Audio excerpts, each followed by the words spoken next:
तो किसान भाइयों नमस्कार।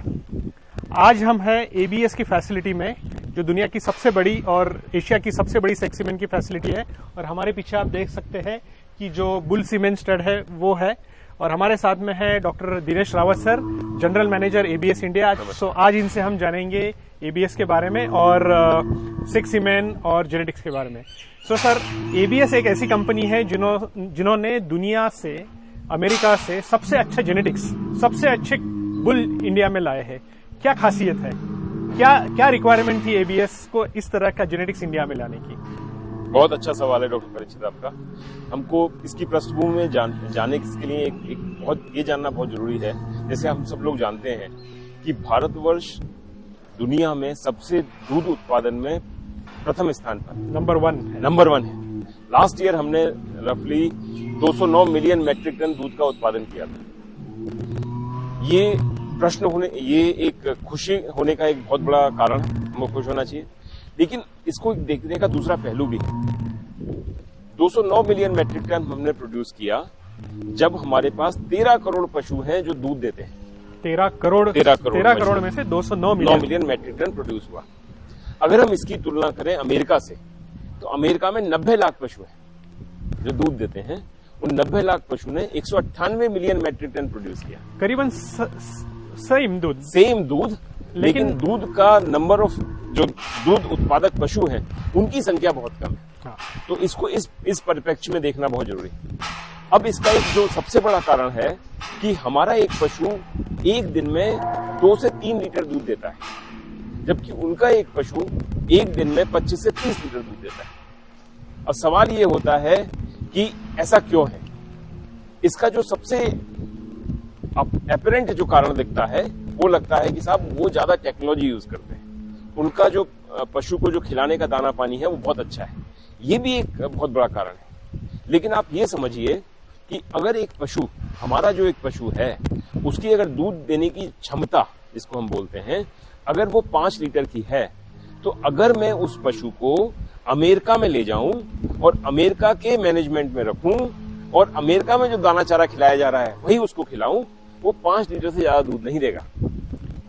ऐसा क्यों है? हाँ, ऐसा इसलिए है क्योंकि उस पशु की दूध देने की क्षमता ही 5 किलो की है, 5 लीटर की, जबकि अमेरिका के जो पशु है उसकी जो दूध देने की क्षमता है वो 30 लीटर की है। तो ये जो क्षमता है इसी को हम जेनेटिक्स बोलते हैं। अच्छा। तो आप जो पीछे देख रहे हैं, ये हमारा एक प्रयास है कि हम कैसे पशुओं की दूध देने की क्षमता को बढ़ाएं।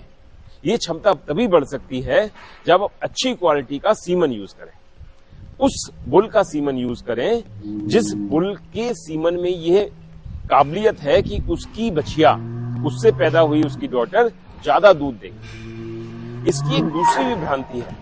हिंदुस्तान में हमने ये देखा कि बुल सेलेक्ट किए जाते हैं कि उनकी माता ने कितना दूध दिया था। Dam sealed. हाँ। इसके बारे में हम बोलते हैं डैम सील्ड। लेकिन आप ये भूल जाते हैं कि वो डैम सील्ड के अंदर क्षमता तो है उसकी माता, लेकिन क्या उसके अंदर जेनेटिक पावर है कि उस क्षमता को अपनी डॉटर में भी ट्रांसफर कर दे? ये जो सिद्धांत है, इसको हम ट्रांसफरेबिलिटी बोलते हैं, रिलायबिलिटी बोलते हैं। हमारे जितने भी बुल हैं, इन सब बुल के अंदर ये क्षमता है कि जितना इनकी माता ने दूध दिया था उसका मिनिमम 80% वो क्षमता को अपनी बच्चियों में भी ट्रांसफर कर सकते हैं। तो ये एक हमारा छोटा सा प्रयास है कि जेनेटिक्स के जरिए से अगर आप ये समझें कि अगर हमारे पास 13 करोड़ पशु हैं, अगर उन हर पशु की प्रतिदिन की दूध देने की क्षमता 1 लीटर भी बढ़ा दी जाए, तो हम 13 करोड़ लीटर दूध ज्यादा उत्पादन कर सकते हैं। सिर्फ 1 लीटर दूध बढ़ने से 13 करोड़ लीटर ज्यादा बढ़ेगा, बढ़ सकता है। तो इसलिए जेनेटिक्स का बहुत बड़ा रोल है पशु पालन में। और हमारी तरफ से ये प्रयास रहेगा कि जो भी बेस्ट जेनेटिक्स अवेलेबल है, चाहे वो दुनिया हिंदुस्तान में है, हिंदुस्तान के बाहर है, हम उसको हमेशा अपने पशुपालकों के लिए लाएंगे, क्योंकि हम ये जानते हैं और हम चाहते हैं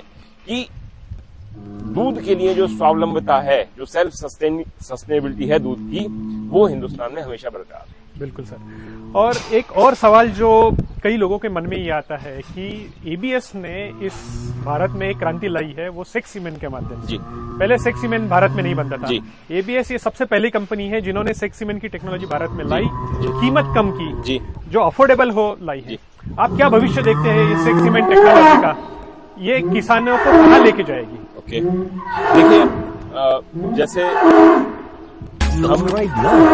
हम ये जानते हैं कि देश में जो करीब 30 करोड़ पशु हैं, उसमें करीब 8 करोड़ पशु जो हैं वो मेल हैं।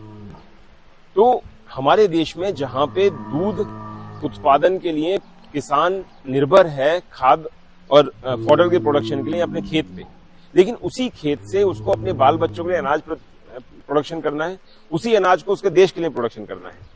तो एक खेत के ऊपर बच्चे भी पालने हैं और पशु भी पालने हैं। लेकिन अगर जब भी मौका आएगा तो मानव की जो पशु फूड की रिक्वायरमेंट है वो पहले है।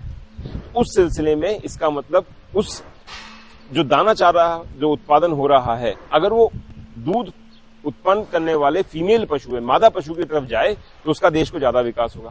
वो सारा दाना चारा और वो सारा लैंड रिसोर्सेज जो मेल एनिमल्स यूज कर रहे हैं उसका बहुत ज्यादा देश को फायदा नहीं हो रहा है। इसका मतलब ये है कि हमारे देश में जो मादा पशु हैं उनकी संख्या जितनी बढ़ेगी उतना देश का विकास होगा। उसमें एक एडिशनल कॉम्प्लिकेशन ये है कि because of religious reason, because of social reason, हम पशु को कल नहीं कर सकते। तो इसका मतलब जरूरी है कि हम उस स्थिति में आए कि non productive male animal production ही कम।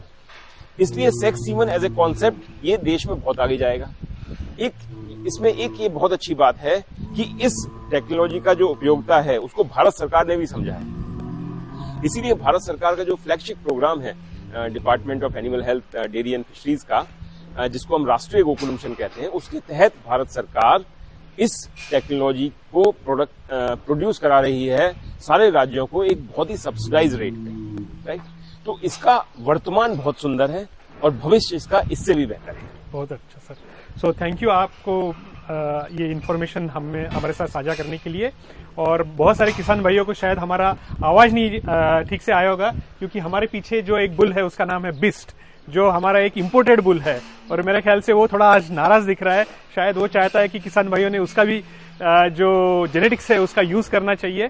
तो हो सकता है कि हमारा ठीक से आवाज ना जाए, बट एक जो जेनेटिक्स है वही किसान भाइयों को भी आवाज लगा रहा है कि भाई उसकी भी कुछ डिमांड है। उसका नाम ही बीस्ट है। बीस्ट है, सबसे बड़ा बुल है। आवाज देश के हर कोने में पहुंचनी चाहिए। और सबसे बड़ा बुल है एबीएस के स्टड का, मेरे ख्याल से 1 टन के ऊपर का ये बुल है। और मुझे आशा है कि किसान भाई इस चीज का फायदा उठाएंगे। आप हमारे साथ जुड़ने के लिए धन्यवाद। बहुत बहुत थैंक यू वेरी मच। धन्यवाद। Thank you. Subscribe now and press the bell icon. Never miss an update.